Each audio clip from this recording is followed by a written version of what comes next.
வணக்கம் மக்களே, நாம் இன்னைக்கு பார்க்க போகிற முக்கியமான வேலை வாய்ப்பு என்னன்னா, நம்ம டிஎன்பிசிலேருந்து வந்திருக்க குரூப் 2 ஏக்கான நோட்டிஃபிகேஷன் தான் நம்ம இந்த வீடியோவில் பார்க்கலாம். அதற்கு முன்னாடி நம்ம சேனலை இன்னும் சப்ஸ்கிரைப் பண்ணிக்கலன்னா மறக்காமல் சப்ஸ்கிரைப் பண்ணிவிட்டு பெல் ஐக்கானை கிளிக் பண்ணிக்கோங்க. ஃபஸ்ட் இந்த வெப்சைட்கான லிங்க்கை நான் கீழே டிஸ்கிரிப்ஷனில் கொடுத்துட்றேன். www.tnpc.gov.in இந்த வெப்சைட் போயிட்டீங்கன்னா உங்களுக்கு இந்த மாதிரி ஒரு பேஜ் ஒன்று ஓப்பன் ஆகும். ஸோ இதில் வந்துட்டு government civil service examination group 2 and group 2ஏக்கான சர்வீஸ் தான் உங்களுக்கு கொடுத்துருக்காங்க. இங்கே அப்ளைக்கான லிங்க்கும் கொடுத்துருக்காங்க, ப்ளஸ் பிடிஎஃப் லிங்க்கும் கொடுத்துருக்காங்க. உங்களுக்கு தமிழ் வேணும் தமிழும் இது பண்ணிக்கலாம், இல்லை இங்கிலீஷ் இது பண்ணிக்கலாம். ஸோ நான் இங்கிலீஷ் செலக்ட் பண்ணுறேன். ஸோ இங்கிலீஷ் செலக்ட் பண்ண உடனே உங்களுக்கு இந்த மாதிரி ஒரு பிடிஎஃப் ஒன்று ஓப்பன் ஆகும். ஸோ இந்த பிடிஎஃப்பில் வந்து பார்த்தீங்கன்னா இந்த வேலைவாய்ப்புக்கு பொறுத்த வரைக்கும் நீங்கள் 15/7/2025 13/8/2025 நீங்கள் இந்த வேலைவாய்ப்புக்கு அப்ளை பண்ணிக்கலாம். ஸோ உங்கள் அப்ளிகேஷனில் ஏதாவது கரெக்ஷன் இருந்ததுன்னா 18/8/2025 20/8/2025 நீங்கள் வந்து அப்ளிகேஷன் கரெக்ஷன் பண்ணிக்கலாம். இந்த வேலைவாய்ப்புக்கு எக்ஸாம் பொறுத்த வரைக்கும் உங்களுக்கு ப்ரீமியர்லி எக்ஸாம் வந்து 28/9/2025 உங்களுக்கு இருக்கும். மெயின் எக்ஸாம் வந்துட்டு உங்களுக்கு இன்டிமேட் பண்ணுவாங்கன்னு சொல்லியிருக்காங்க.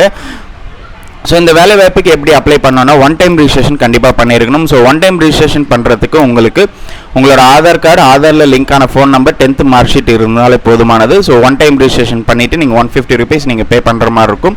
ஸோ ஒன் டைம் ரிஜிஸ்ட்ரேஷன் பண்ணிங்கன்னா உங்களுக்கு 5 years வந்துட்டு உங்களுக்கு ரெனியூவல் பண்ணல தேவையில்லை. 5 years ஆஃப்டர் தான் உங்களை வந்து ரெனியூவல் பண்ணுற மாதிரி இருக்கும். ஸோ அப்ளிகேஷன் கரெக்ஷன் வந்து நான் முன்னே சொன்ன மாதிரி 18/8/2025 28/20/2025 உங்களுக்கான அப்ளிகேஷன்ஸை நீங்கள் கரெக்ஷன் பண்ணிக்கலாம். ஸோ இங்கே நிறைய இன்ஸ்ட்ரக்ஷன்ஸ் கொடுத்துருக்காங்க, இந்த இன்ஸ்ட்ரக்ஷன்ஸை பார்த்துக்கோங்க. இப்போ வந்து போஸ்ட் அண்ட் வேகன்சி பார்த்துக்கலாம். குரூப் 2 சர்வீஸுக்கு பொறுத்த வரைக்கும் உங்களுக்கு அசிஸ்டன்ட் இன்ஸ்பெக்டரில் வந்துட்டு தமிழ்நாடு லேபர் சபார்டினேட் சர்வீஸில் 6 வேகன்ட் உங்களுக்கு கொடுத்துருக்காங்க. Junior employment officer non differently ஏபிள்டுக்கு வந்துட்டு பார்த்தீங்கன்னா 1 வேகன்ட்டும், ஜூனியர் எம்ப்ளாய்மெண்ட் ஆஃபீஸர் டிஃப்ரெண்ட்லி ஏபிள்டில் 1 வேகன்ட் உங்களுக்கு கொடுத்துருக்காங்க. ப்ரொபிஷன் ஆஃபீஸர் வந்து பொறுத்த வரைக்கும் உங்களுக்கு 2 வேகன்ட்டும். ஸோ ப்ரொபிஷன் ஆஃபீஸர் வந்துட்டு தமிழ்நாடு சபார்டினேட் சர்வீஸில் 3 வேகன்ட் உங்களுக்கு கொடுக்குறாங்க. சப் ரிஜிஸ்டர் கிரேட் 2ல் வந்துட்டு 6 வேகன்ட் உங்களுக்கு கொடுத்துருக்காங்க. Special branch assistant Tamil Nadu ministerial சர்வீஸில் 3 வேகன்ட் கொடுத்துருக்காங்க. ஸ்பெஷல் பிரான்ச் அசிஸ்டன்ட் கிரிமினல் இன்வெஸ்டிகேஷனில் 5 வேகன்ட் கொடுத்துருக்காங்க. அசிஸ்டன்ட் செலெக்ஷன் ஆஃபீஸர் பொறுத்த வரைக்கும் தமிழ்நாடு செக்ரட்டரியேட்டில் வந்து 1 வேகன்ட் இருக்குது. ஃபாரஸ்டர் பொறுத்த வரைக்கும் தமிழ்நாடு ஃபாரஸ்ட் சபார்டினேட் சர்வீஸில் 13 வேகன்ட்டும், forester Tamil Nadu forest plantation corporation லிமிடெடில் 9 வேகன்ட். ஸோ டோட்டலாக 50 வேகன்ட் இருக்குது குரூப் 2ல். குரூப் 2A சர்வீஸ் பொறுத்த வரைக்கும் ஸோ நிறைய வேகன்ட் உங்களுக்கு கொடுத்துருக்காங்க. சீனியர் இன்ஸ்பெக்டரில் 65 வேகன்ட் கொடுத்துருக்காங்க. இது வந்து பார்த்தீங்கன்னா டைரி டெவலப்மெண்ட் சபார்டினேட் சர்வீஸில் உங்களுக்கு கொடுத்துருக்காங்க, மில்க் ப்ரொடக்ஷன் டிபார்ட்மெண்ட்டில். அசிஸ்டன்ட் இன்ஸ்பெக்டர் பொறுத்த வரைக்கும் 1 வேகன்ட் உங்களுக்கு கொடுத்துருக்காங்க. இது வந்து பார்த்தீங்கன்னா லோக்கல் ஃபண்ட் ஆடிட் சபார்டினேட் சர்வீஸில். ஆடிட் இன்ஸ்பெக்டர் தமிழ்நாடு மினிஸ்ட்ரியல் சர்வீஸில் வந்து இந்து ரிலேஜபிள் சேரிட்டபிள் என்டோமெண்ட்ஸ் HRCயில் வந்துட்டு உங்களுக்கு 11 வேகன்ட் இருக்குது. சூப்பர்வைசர் ஜூனியர் சூப்பரண்ட் வந்து பொறுத்த வரைக்கும் நீங்கள் அக்ரிகல்ச்சரில் 1 வேகன்ட் உங்களுக்கு கொடுத்துருக்காங்க. அசிஸ்டன்ட் கிரேட் 3ல் வந்து 4 வேகன்ட் கொடுத்துருக்காங்க. அசிஸ்டன்ட் பொறுத்த வரைக்கும் Tamil Nadu ministerial service commercial tax பொறுத்த வரைக்கும் உங்களுக்கு டோட்டலாக வந்துட்டு 13 வேகன்ட் உங்களுக்கு கொடுத்துருக்காங்க. சீனியர் ரெவென்யூ இன்ஸ்பெக்டர் வந்துட்டு உங்களுக்கு 40 வேகன்ட் உங்களுக்கு கொடுத்துருக்காங்க. அசிஸ்டன்ட் பொறுத்த வரைக்கும் சிவில் சப்ளை கன்சூமர் ப்ரொடக்ஷன் பொறுத்த வரைக்கும் 12 வேகன்ட் உங்களுக்கு இருக்குது. அதே மாதிரி மொத்தமே இது அசிஸ்டன்ட் போஸ்டிங் தான் வந்துட்டு பார்த்தீங்கன்னா அனிமல் ஹஸ்பண்ட்ரி வெட்டினரி சயின்ஸில் 43 வேகன்ட்டும், இண்டஸ்ட்ரியல் அண்ட் காமர்ஸில் வந்துட்டு 18 வேகன்ட்டும், போலீஸ் டிபார்ட்மெண்ட்டில் வந்துட்டு பார்த்தீங்கன்னா 41, மெடிக்கல் அண்ட் ரூரல் ஹெல்த்தில் வந்து 74, டிரான்ஸ்போர்ட்டில் 13, ரிஜிஸ்ட்ரேஷனில் உனக்கு 7, பப்ளிக் ஹெல்த் அண்ட் ப்ரிவென்டிவ் மெடிசனில் வந்து 28 வேகன்ட்டு, ஃபிஷர் அண்ட் ஃபிஷர்மேன் வெல்ஃபேரில் 1, லேபரில் 33 வேகன்ட்டும், ஹைவேஸில் 4 வேகன்ட்டும், பேக்வேர்டு கிளாஸஸ் வெல்ஃபேரில் 6 வேகன்ட்டும், சில்ட்ரன் வெல்ஃபேர் அண்ட் ஸ்பெஷல் சர்வீஸில் 3 வேகன்ட்டும், urban land ceiling and urban land டேக்ஸுக்கு வந்து 2 வேகன்ட்டும், நேஷனல் கேடட் கிராப்ஸில் வந்து 12 வேகன்ட்டும், ஸ்கூல் எஜுகேஷனில் 9 வேகன்ட்டும், ஸ்டேஷனரி அண்ட் பிரிண்டிங்கில் 7 வேகன்ட்டும், ப்ரீசன் கலெக்ஷன் சர்வீஸில் 16 வேகன்ட்டும். இதில் வந்து பார்த்தீங்கன்னா அசிஸ்டன்ட் அக்கௌண்டன்ட் பொறுத்த வரைக்கும் உங்களுக்கு 2 வேகன்ட் கொடுத்துட்றாங்க. இது வந்து மினிஸ்ட்ரியல் சர்வீஸில் தான் உங்களுக்கு இருக்கும். ஸோ எக்ஸிக்யூட்டிவ் ஆஃபீஸர் கிரேட் 3ல் வந்து பார்த்தீங்கன்னா இந்து சமய அறநிலையத்துறையில் 11 வேகன்ட் உங்களுக்கு இருக்குது. அசிஸ்டன்ட் வந்து 6 வேகன்ட் இருக்குது தமிழ்நாடு ஸ்டேட் எலெக்ஷன் கமிஷனில். அசிஸ்டன்ட் பொறுத்த வரைக்கும் உங்களுக்கு பப்ளிக் சர்வீஸ் கமிஷனில் 8 வேகன்ட்டும், ஸோ தமிழ்நாடு லீகல் அசம்பிளியில் 2 வேகன்ட்டும், தமிழ்நாடு அசம்பிளியில் 2 வேகன்ட் உங்களுக்கு கொடுத்துருக்காங்க. இதை வந்து லோயர் டிவிஷன் கிளர்க்கு வந்து 2 வேகன்ட் கொடுக்குறாங்க. ஸோ டோட்டலாக 595 vacant. So group 2 and group 2ஏக்கு டோட்டலாக வந்து 645 வேகன்ட் கொடுக்குறாங்க. இது ஒரு ஹியூஜ் வேகன்ட் தான், இதை கண்டிப்பாக பயன்படுத்திக்கோங்க. ஸோ உங்களுக்கு ஏஜ் ரிலாக்ஸேஷன் பொறுத்த வரைக்கும் ஓசி கேட்டகரியாக இருந்தீங்கன்னா குரூப் 2 சர்வீஸ்க்கு நீங்கள் வந்துட்டு மினிமம் வந்து 32 ஏஜ் வரை இருக்கலாம்னு சொல்லியிருக்காங்க. ஸோ எல்லா இதுக்குமே வந்து 32 ஏஜ் தான். குரூப் 2A சர்வீஸுக்கு பொறுத்த வரைக்கும் நீங்கள் சேம் அதே கேட்டகரி தான் வந்துட்டு உங்களுக்கு கிரேட் 3க்கு மட்டும் 32, கிரேட் 3 எக்ஸிக்யூட்டிவ் ஆஃபீஸரில் 37 வேகண்ட் இருக்குது. இதுவே பிசி கேண்டிடேட்ஸு ஏஜ் லிமிட் இல்லைன்னு சொல்லியிருக்காங்க. ஆனால் ஃபாரஸ்டருக்கு மட்டும் 37 வேகண்ட் இருக்குது. 37 ஏஜ் லிமிட்குள்ளே இருக்கணும்னு சொல்லியிருக்காங்க. அதே மாதிரி வந்துட்டு உங்களுக்கு மேக்ஸிமம் ஏஜ் லிமிட் எதுவுமே கிடையாதுன்னு சொல்லியிருக்காங்க பிசி கேட்டகரி SC/ST கேட்டகரிக்கு வந்துட்டு.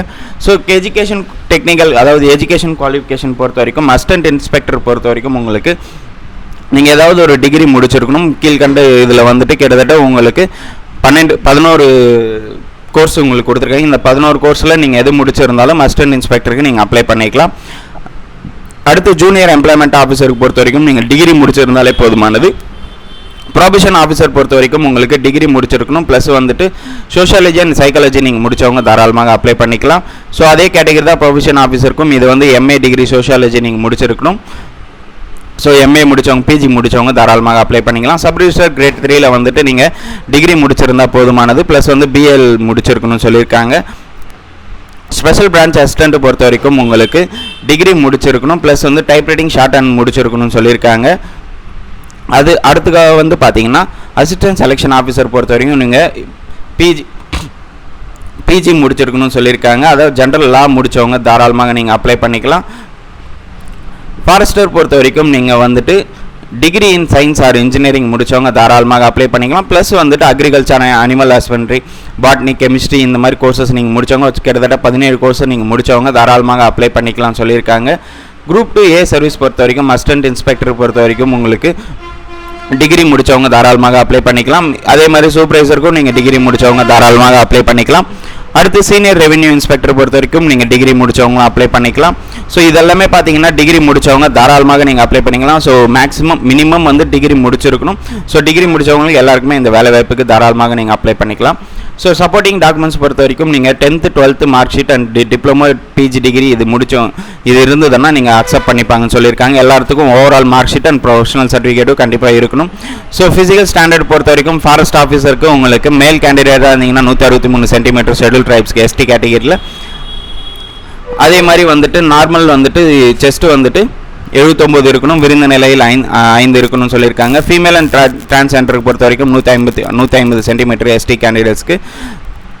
அடுத்து வந்துட்டு ஷெட்யூல் ST கேண்டிடேட்ஸ் இருந்தீங்கன்னா 145, மார்பு வந்துட்டு 74, விருந்த நிலையில் 5 இருக்கணும்னு சொல்லியிருக்காங்க. ஸோ இதில் வந்து விஷன் ஸ்டாண்டர்ட்ஸ் ஸோ நிறைய வந்து இன்ஸ்ட்ரக்ஷன்ஸ் கொடுத்துருக்காங்க. இந்த இன்ஸ்ட்ரக்ஷன் பார்த்துக்கோங்க. ஸோ எந்தெந்த டிபார்ட்மெண்ட்டில் எங்கெங்கே வேக்கண்ட் இருக்குன்னு சொல்லிட்டு இங்கே கிளியராக மென்ஷன் பண்ணியிருக்காங்க. எக்ஸாமினேஷன் பொறுத்த வரைக்கும் உங்களுக்கு 3 எக்ஸாம் இருக்கும். காமன் ப்ரீமிலி எக்ஸாம் வந்து அதுக்கப்புறம் வந்து மெயின் எக்ஸாமினேஷன் குரூப் 2 சர்வீஸ்க்கு உங்களுக்கு இருக்கும். ஸோ 2 எக்ஸாம் இருக்கும். 2 எக்ஸாம் பாஸ் பண்ணால் தான் இந்த வேலை வாய்ப்புக்கு உங்களுக்கு இது பண்ணுவாங்க. ஸோ ரேங்கிங் ப்ரொசீஜர்ஸ் பற்றி உங்களுக்கு இங்கே டீட்டெயிலாக எக்ஸ்ப்ளனேஷன் கொடுத்துருக்காங்க. இந்த எக்ஸ்ப்ளனேஷன் நல்லா பார்த்துக்கோங்க. ஸோ உங்களுக்கு வந்து எவ்வளோ மார்க் இருக்கும் என்னன்னு டீட்டெயிலாக இருக்கும். ஸ்கீம் ஆஃப் எக்ஸாமினேஷன்ஸும் இருக்கும். ஸோ கிட்டத்தட்ட உங்களுக்கு வந்து 300 மார்க் இருக்கும். 3 மணி நேரத்துக்கு 90 மேக்ஸிமம் குவாலிஃபை மார்க் வந்துட்டு பார்த்தீங்கன்னா 90 மார்க் இருக்கும். OMR பேஸ்டு எக்ஸாம் தான் நடக்கும் உங்களுக்கு. ஸோ TNPSC குரூப் 4 ஏறுற மாதிரி தான் இருக்கும். ஸோ பட் இது வந்து கொஞ்சம் டிஃப்ரெண்ட்டாக இருக்கும். டிகிரி கேண்டிடேட்ஸில் இருக்கிற மாதிரி வரும் உங்களுக்கு. டிகிரி சப்ஜெக்ட்ஸ் எல்லாம் வரும் உங்களுக்கு. ஸோ அடுத்து அதை பார்த்துக்கோங்க, நல்லா தெளிவாக இது பண்ணிக்கோங்க. ஸோ எக்ஸாமுக்கு வந்துட்டு நீங்கள் எப்படி அப்ளை பண்ணணும்னு பார்த்தீங்கன்னா உங்களுக்கு ஒன் டைம் ரிஜிஸ்ட்ரேஷன் ஆல்ரெடி சொன்ன மாதிரி ஒன் டைம் ரிஜிஸ்ட்ரேஷன் கண்டிப்பாக பண்ணியிருக்கணும். ஒன் டைம் ரிஜிஸ்ட்ரேஷன் முடிஞ்சவொன்னே தான் உங்களுக்கு எல்லாமே இது இருக்குன்னு சொல்லியிருக்காங்க. ஸோ அடுத்து வந்து ஃபோட்டோகிராஃபி வந்து ஒயிட் பேக்ரவுண்ட் ஃபோட்டோகிராஃபி இருக்கணும். ப்ளஸ் உங்கள் நேமு ப்ளஸ் நீங்கள் என்றைக்கு அப்ளை பண்ணுறீங்களோ அந்த டேட்டை வந்து நீங்கள் அதை ஃபோட்டோஸில் மென்ஷன் பண்ணணும். ஸோ எக்ஸாமினேஷன் சென்டர் பொறுத்த வரைக்கும் உங்களுக்கு சென்னை எல்லா டிஸ்ட்ரிக்ட்லேயுமே இருக்கும். ஸோ உங்களுக்கு நியரஸ்ட்டு உங்களோட டிஸ்ட்ரிக்டில் நியரஸ்ட் சென்டரில் நீங்கள் செலக்ட் பண்ணிவிட்டு நீங்கள் அப்ளை பண்ணிக்கலாம். ஸோ மெயின் எக்ஸாமினேஷன் பொறுத்த வரைக்கும் உங்களுக்கு சென்னை, கோயம்புத்தூர், மதுரை, திருச்சிராப்பள்ளி, திருநெல்வேலி, சேலம், வேலூர் இந்த 7 இடத்துல தான் வந்து உங்களுக்கு மெயின் எக்ஸாம் இருக்கும். ஸோ காமன் எக்ஸாம்ஸ் வந்து இந்த 38 டிஸ்ட்ரிக்ட்லேயுமே உங்களுக்கு இருக்கும். அப்ளிகேஷன் ப்ரிவியூ எல்லாம் நீங்கள் பார்த்துக்கோங்க.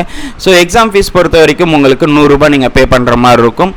ஒன் டைம் ரிஜிஸ்ட்ரேஷன் மட்டும் நீங்கள் 150 rupees பே பண்ணுற மாதிரி இருக்கும். ஸோ ரெண்டுமே நீங்கள் அதாவது இப்போ தான் ஃப்ரெஷ்ஷாக பண்ணுறீங்கன்னா ஸோ டோட்டல் ஆஃப் 250 rupees நீங்கள் பே பண்ணுற மாதிரி இருக்கும். இல்லை ஆல்ரெடி ஒன் டைம் ரிஜிஸ்ட்ரேஷன் இருக்குது, நான் ஆல்ரெடி TNPSC எழுதியிருக்கேன் அப்படின்னீங்கன்னா நீங்கள் 100 rupees மட்டும் பே பண்ணால் போதுமானது தான். ஓகே மக்களே, இது ஒரு நல்ல வேலை வாய்ப்பு. கண்டிப்பாக டிகிரி முடித்தவங்க கண்டிப்பாக பயன்படுத்திக்கோங்க. இந்த வீடியோவில் உங்களுக்கு ஏதாவது டவுட் இருந்ததுன்னா கண்டிப்பாக கமெண்ட் செக்ஷனில் கமெண்ட் பண்ணுங்கள். இந்த வீடியோவை நிறைய பேருக்கு ஷேர் பண்ணுங்கள், லைக் பண்ணுங்கள். மறக்காமல் நம்ம சேனலை சப்ஸ்கிரைப் பண்ணிவிட்டு பெல் ஐக்கானை கிளிக் பண்ணிக்கோங்க. தேங்க்யூ.